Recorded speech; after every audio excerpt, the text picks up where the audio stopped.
you have a set material you need to use, the casting process will play a big role in it. For example, you will never be able to cast steel in permanent mold or die casting.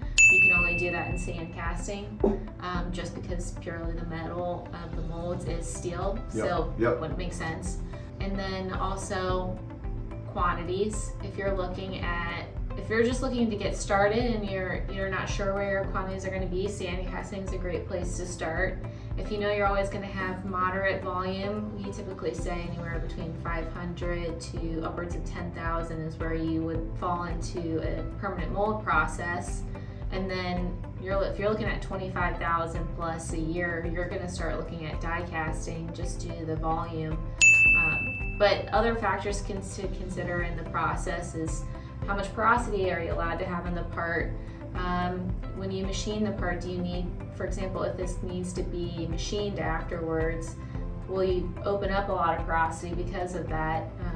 And then density of the casting, or if you're just looking for near net shape, if like surface finish is not as important of a factor, all those different things kind of come into the play. Yeah, it's kind of interesting about the quantity side of things. You know, a lot of times that drives directions for sure about which process you use.